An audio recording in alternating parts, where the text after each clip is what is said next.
Hello friends, एक और नई कहानी के साथ। बाहर ठंड कितनी है। लगभग मुंह से ठंड के कारण सीटी बजाते हुए गोपाल ने अपनी पत्नी रमा को कहा, हाँ, इस बार ठंड ने तो सारे रिकॉर्ड तोड़ने का ठान लिया। देखो ना कितनी बर्फ गिर रही है। रमा ने भी कपकपाती आवाज में अपनी पति की बात का समर्थन किया। गोपाल ने अपना ओवरकोट उतारा और हैंगर पर टांगते हुए बीवी से कंबल मांगा और सीधे बिस्तर में चला गया। रमा ने गोपाल को खाने की प्लेट देते हुए कहा, बहुत अच्छा किया जो हमने इस बार समय रहते बच्चों के गर्म कपड़े खरीद लिए। न तो आपको इतना टाइम होता है और न ही पैसा। हर महीने तो कुछ ना कुछ ऐसा सामने आ दमकता है जिसकी वजह से अपने लिए कुछ सोचने में पहले ही मन मारना पड़ता है। गोपाल ने एक निवाला मुंह में दिया और कहा, हाँ, सही ही तो कह रही हो। बस इसी महीने देख लो, माँ जी के चश्मे का नंबर बदलवाना था और बाबूजी के लिए भी तो कुछ गर्म कपड़े और सोल खरीदनी थी। पर निवाला चबाते चबाते अचानक से गोपाल को ठंड का एहसास होने लगता है। यार गोपाल, तू कितना सेल्फिश है। तूने अपने बच्चे सहित रमा के लिए तो एक नहीं दो दो जोड़े गर्म कपड़े बनवा लिए, पर ऐसी हड्डी गला देने वाली ठंड में ना तो बाबूजी के लिए कुछ भी खरीदा, जबकि पिछली सर्दियों में ही बाबूजी ने अपने लिए एक गर्म शॉल लेने की इच्छा जाहिर की थी।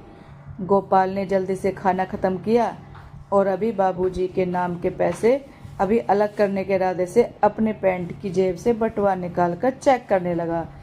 तभी किचन में बर्तन साफ कर रही रमा ने बिना उसकी ओर देखे कहा, क्या चेक कर रहे हो? मैंने आपकी जेब से पैसे निकाल लिए हैं। वो मुन्नी की फीस पिछले 5 महीने से जमा नहीं हुई है।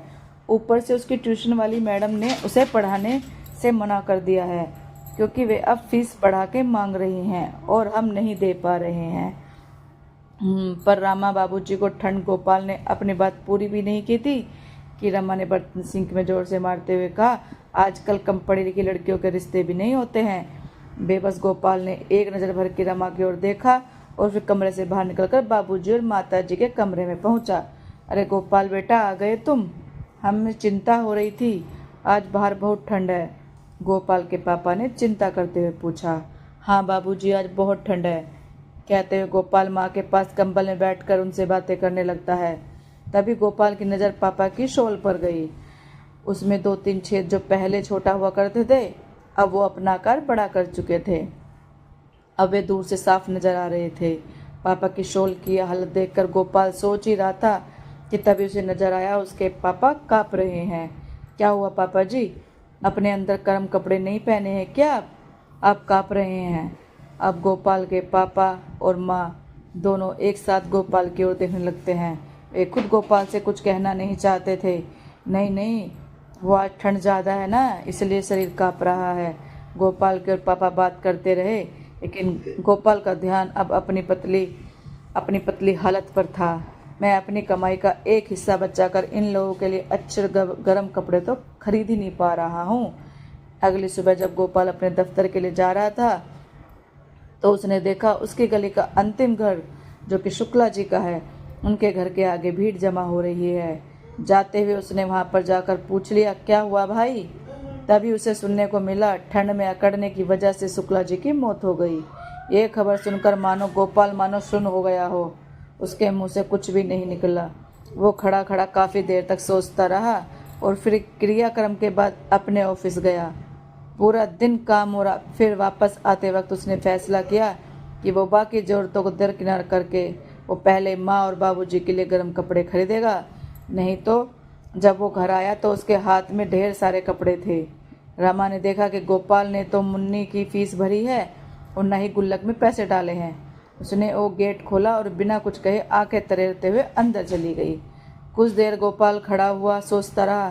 फिर वो सीधा अपने पापा के कमरे में गया और अपने हाथों से अपनी माँ और पापा को वो गर्म कपड़े जो लेके आया था पहनाने लगा। हाँ, आज कितना अच्छा लग रहा है, ऐसा लग रहा है जैसे ठंड है ही नहीं। गोपाल के पापा ने अपनी बूढ़ी और जर्जर आंखों में चमक लाते हुए कहा। गोपाल खुशी से उनकी ओर देख रहा था।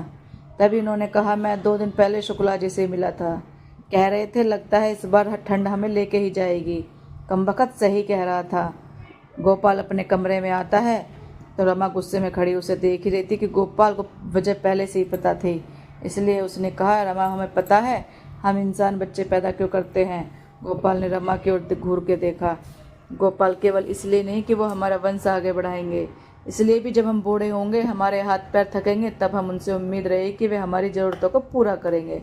और मैंने भी वही किया है। तभी गोपाल अपने बचपन का एक किस्सा सुनाने लग जाता है कि कैसे उसकी जिद करने पर पापा ने अपने लिए जूते न लेकर उसके लिए नया कोट लिया था। अब रमा समझ गई थी। दोस्तों, आपको ये कहानी कैसी लगी? अच्छी लगी हो तो लाइक, कमेंट और शेयर करें, चैनल को सब्सक्राइब करें। Thank you.